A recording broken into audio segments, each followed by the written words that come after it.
Bom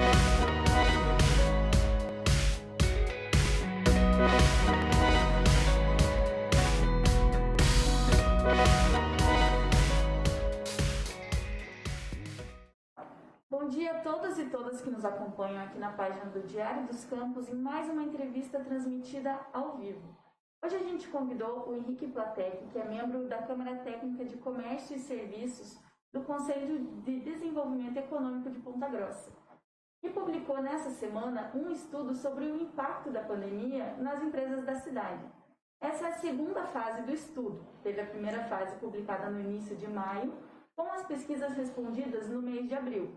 Agora, as mesmas empresas e algumas diferentes também responderam à pesquisa para a gente tentar ver qual foi a variação de um mês para o outro, o que melhorou e o que piorou. Bom dia, muito obrigada pela sua presença. Bom dia, eu que agradeço de abrirem esse espaço para a gente. Bom, a gente queria começar falando de um tema que a gente tratou na edição de ontem do nosso jornal, que é a queda no faturamento das empresas. A maioria das empresas que participou da pesquisa disse que teve 80% ou mais de queda, uma variação bem preocupante, né? Com isso, a média foi 55% de queda de faturamento. Porém, essa variação é quase 10% menor do que a vista no mês anterior. Então, é um dado positivo, as empresas tiveram uma recuperação aí nesse mês. Por que motivos isso se deu aqui na cidade? É um dado positivo, porém que a gente tem que ter um pouco de cuidado, né? Empresas, elas estão acostumadas a se preparar para pequenas crises. Então, quando você fala para uma empresa uma queda de 20%, 30% na receita dela, já é uma crise bem grande. A gente está falando de muitas empresas que tiveram queda de 100%, 80%, 60% na receita delas. Então, assim, é uma melhoria, provavelmente porque as pessoas estão mais confiantes, provavelmente também porque o impacto da pandemia não foi tão forte na cidade e também por causa de algumas medidas de reabertura. Então, assim, é positivo, só que ainda falta muito para a gente salvar as empresas da cidade. A gente vê uma diferença bem grande também entre as empresas que são consideradas essenciais e as que são consideradas não essenciais. Enquanto as essenciais tiveram uma queda média de 40%, a queda para as não essenciais chegaram a 65%. Como que pode ser feito para tentar aproximar mais esses números, para tentar baixar o número das não essenciais? A gente vai ter que ser corajoso, né? A gente já está sabendo melhor como lidar com essa doença, sabendo melhor quais coisas funcionam, quais coisas não funcionam, para dar oportunidade. A maioria dessas não essenciais são microempresas e MEIs. Então, são pessoas que a única renda vinha dessas empresas. E esse pessoal está num risco especialmente complicado. Elas provavelmente não têm outra fonte de renda, elas provavelmente não sabem o que fazer, elas não vão conseguir arcar com os compromissos dela. Então, assim, isso mostra que a gente tem que ter cuidado com essas pequenas. Grandes empresas, grandes redes, em geral, não foram consideradas não essenciais. Então, acabou sobrando para a pequena. Então, a gente tem que fazer alguma coisa a respeito disso. O governo deu algumas alternativas, como, por exemplo, a concessão de crédito, principalmente para pequenas empresas. Mas o que a gente viu na pesquisa também é que a maior parte das empresas não conseguiu acessar esse crédito. 85% das empresas falaram que não conseguiram empréstimo para capital de giro. De que forma que isso pode ser trabalhado daqui para frente? Então, essa é a pergunta-chave, é a pergunta de ouro, que todo mundo está querendo saber. Porque muita promessa foi feita, né? Então, o governo federal fez, o governo estadual é um que fez, que está tentando cumprir essa promessa, mas não está conseguindo. A Fomento Paraná, ela não está conseguindo lidar com a quantidade de pedidos de auxílio e de empréstimo, e é essencial. O que acontece? Nenhuma empresa imaginou uma crise dessa magnitude, porque simplesmente ela é nova na história. Nunca aconteceu antes, que demore muito para acontecer de novo, mas toda empresa ela se prepara para 3 meses, 4 meses de crise. Ninguém se prepara de 6 meses a 1 ano de crise com receitas abaixo de 20% do que estava acostumada. Então, assim, uma coisa que vem tão externa, tão de fora, tão completamente fora do que qualquer um poderia esperar, realmente precisa da ajuda governamental. Mesmo quem acredita que o governo não deva se meter muito na vida econômica, esse seria o momento para o governo entrar para ajudar. Então, o que acontece? Os empréstimos no Brasil hoje, do que a gente estava acostumado, de juros de 15% ao ano, eles não são cabíveis nesse momento, né? E a gente vai ter um problema de competitividade muito grande com os setores de fora. Então, o mundo desenvolvido ele já estava acostumado a juros baixíssimos. O Japão tem juros quase zero, se não negativo. E a gente vai continuar trabalhando com juros de 10%, 15%. Teve uma linha da Caixa que ofereceu: olha, toma aqui seu empréstimo para a crise de 15% ao ano. Mas espera aí, a crise não é culpa minha. Não foi despreparo, não foi falta de planejamento, não foi irresponsabilidade. Então, nesse momento, as empresas precisam de um empréstimo a juros realistas ou alguma outra medida, e que chegue, porque não está chegando. As empresas estão pedindo. Só de capital de giro são 73% das empresas que tentaram e não conseguiram, e outros empréstimos, mais 12% mais ou menos, que tentaram e não conseguiram. Então, isso é chave nesse momento, especialmente agora, que é o início da retomada. Essa falta de crédito, principalmente de capital de giro, acaba influenciando diretamente para o trabalhador. Tanto é que mais da metade das empresas já demitiram pelo menos algum funcionário na cidade, mas uma média aí de 4,2 empregos. Essa média é maior que a do mês de abril, que era de 2,1 empregos. Essa é uma tendência que deve se consolidar, as empresas devem começar a demitir mais agora? A gente está imaginando que agosto vai ser um mês-chave para a economia. O que ocorre? Muitas empresas demitiram, só que muito mais empresas usaram os afastamentos temporários. Suspensão de contrato e afastamento percentual, né? Metade, 70%. E foi permitido pelo governo usar por 2 meses. Após esses 2 meses, gerou uma estabilidade empregatícia, que vai durar mais 2 meses e vai terminar em julho. Em agosto, as empresas vão olhar de novo para o quadro de funcionários dela, olhar para o faturamento dela e ver se ela consegue lidar com aquilo. E o cenário que está se construindo agora, ela não vai conseguir lidar. Então ela vai falar assim: eu vou ter que demitir mais gente ainda. De acordo com a pesquisa, a gente sempre perguntou quantos que você já demitiu e quantos que você pretende demitir.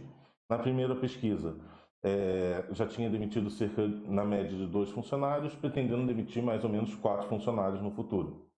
A nova pesquisa, um mês depois apenas, já avisaram: olha, demiti 4 funcionários e pretendo demitir mais 6, na média. Então, é extremamente preocupante.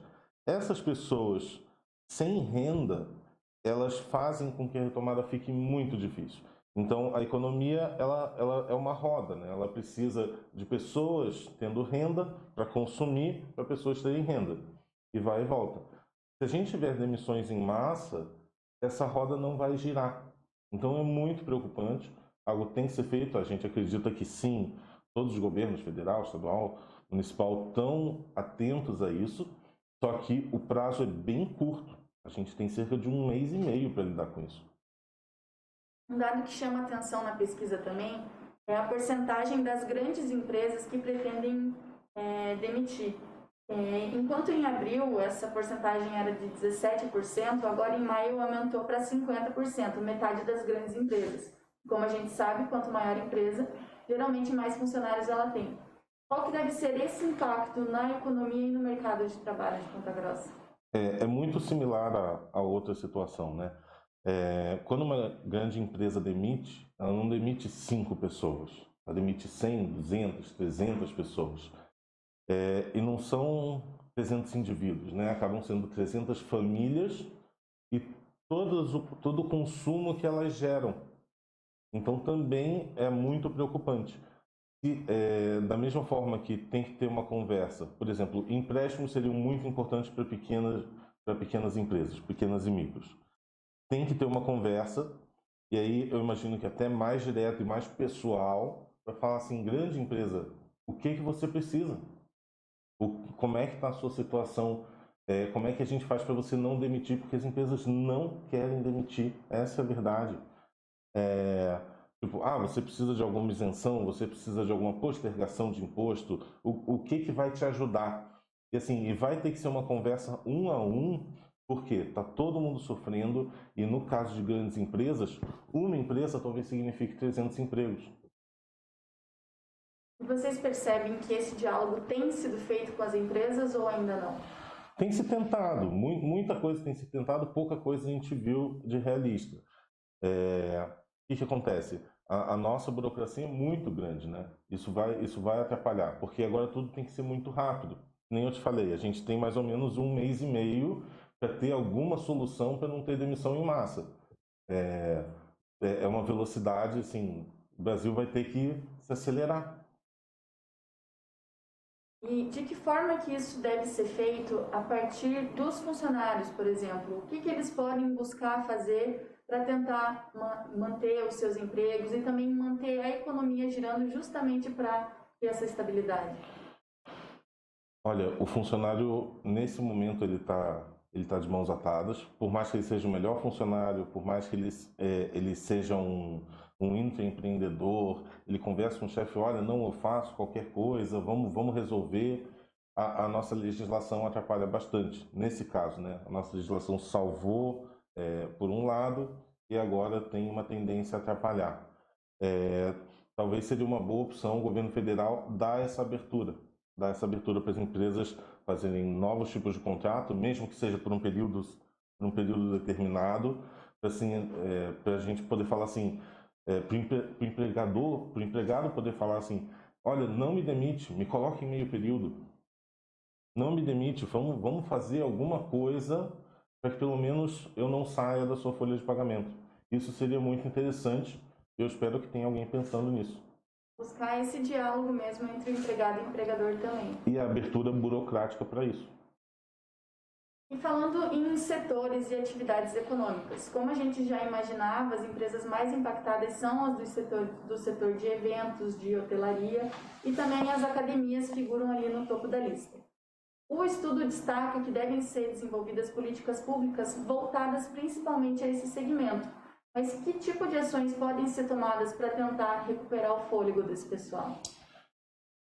Olha, tem que achar alguma forma deles poderem trabalhar. Isso quer dizer, foi fechado e foi fechado corretamente. Eu acredito que ninguém hoje em dia questiona se deveria ter fechado, se não deveria ter fechado. O que precisa agora que nós conhecemos melhor o cenário, conhecemos melhor os riscos, precisa ser sinalizado para essas empresas, olha, vocês podem voltar a funcionar nesse formato, com esses cuidados, para que elas não fiquem 100% paradas. Porque 100% parado é falência determinada, não tem o que se fazer. 80% parado talvez dure por mais 3, 4 meses as reservas dessas empresas. Só que a nossa meta seria que as empresas não perdessem, não tivessem menos que 40% do faturamento que elas estão acostumadas. Não tendo 40% do faturamento, o empresário não quer fechar.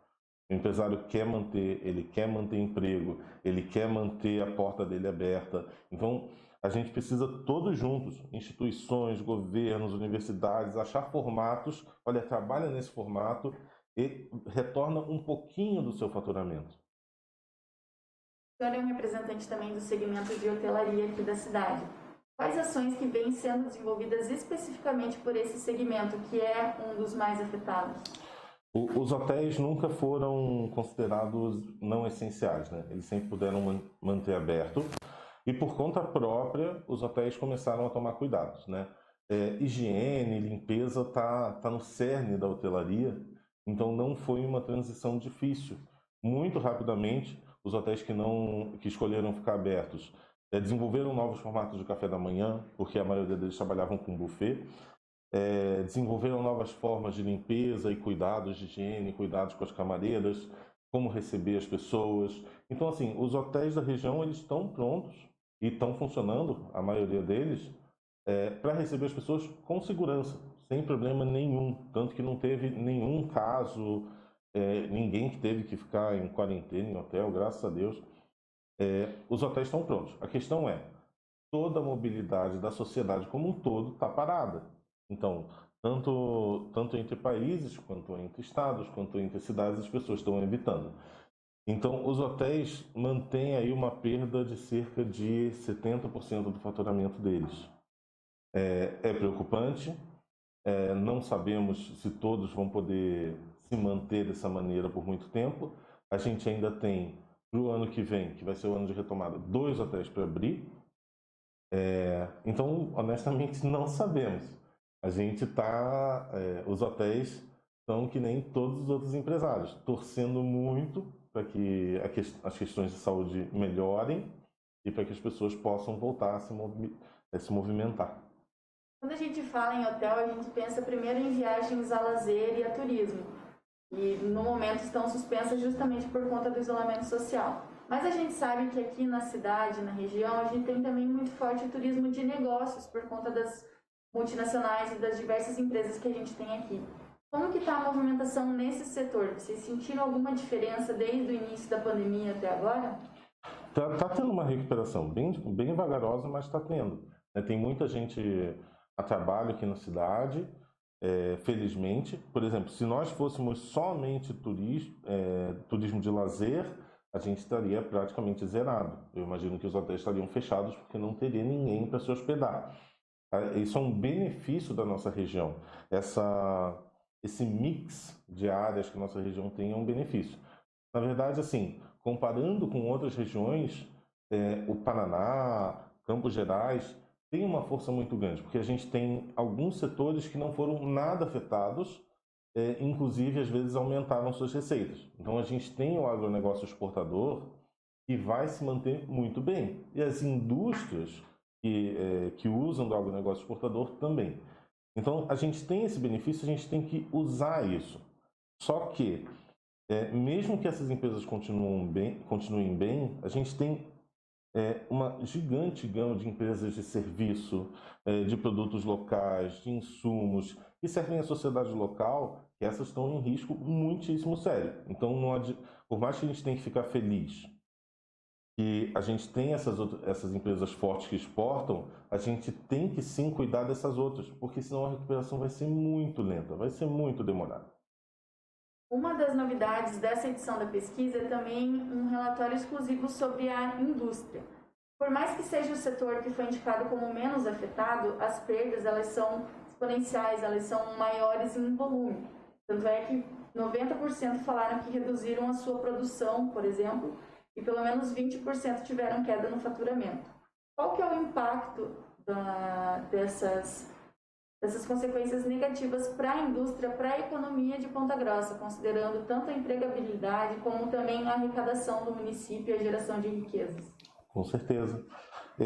A indústria ela tem uma preocupação maior por causa da quantidade de empregados, que nem você estava falando. Porque quando ela for demitir, ela não vai demitir um pouquinho, ela vai demitir muito. E indústrias, em geral, elas não conseguem ficar paradas, elas não conseguem ficar sem produção, elas não conseguem diminuir, ficar em casa, porque tem máquinas envolvidas, em logísticas envolvidas.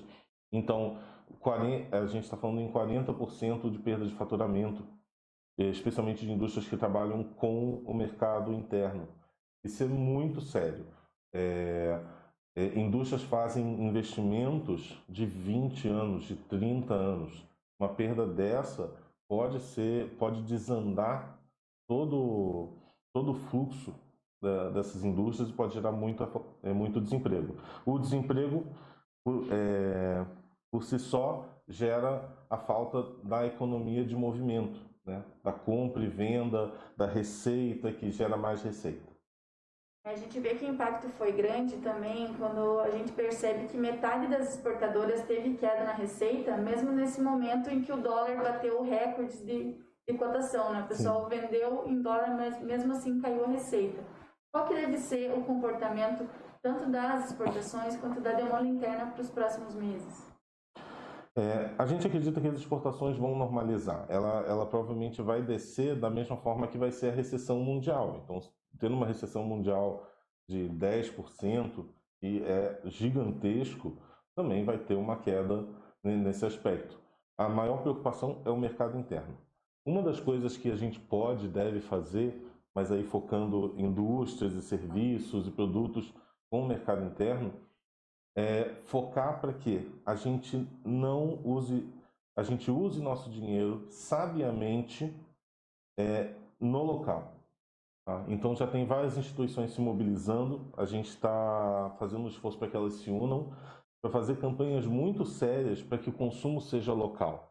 Por mais que a gente tenha que fazer novos tipos de consumo, então a gente tem que falar para o consumidor final, olha, compra pela internet, compra pelo WhatsApp, use o Instagram, use o telefone para você não se aglomerar, mas faça isso com empresas locais.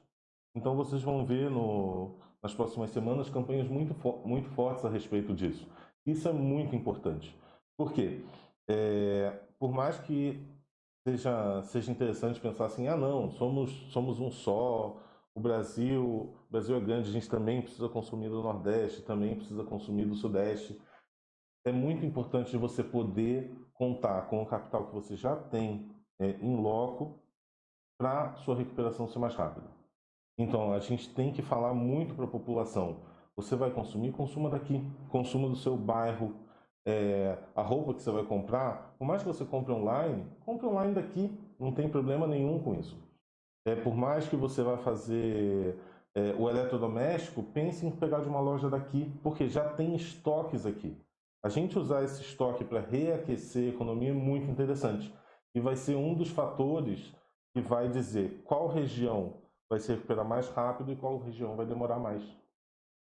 Relacionado a isso, uma das questões bacanas da gente destacar aqui é que no final do mês a Associação Comercial, Industrial e Empresarial de Ponta Grossa vai lançar um site, um marketplace com lojas de Ponta Grossa justamente para buscar essa valorização do comércio local.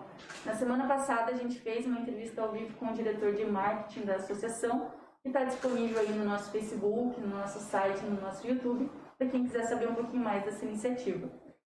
Henrique, muito obrigada pela sua participação. Eu que agradeço. Obrigada pela sua contribuição. E obrigada também a todos que nos acompanharam até aqui. Se você pegou a conversa no meio ou no final, não precisa se preocupar, ela fica disponível no nosso Facebook, no nosso site e também no nosso canal de YouTube. Obrigada e até a próxima.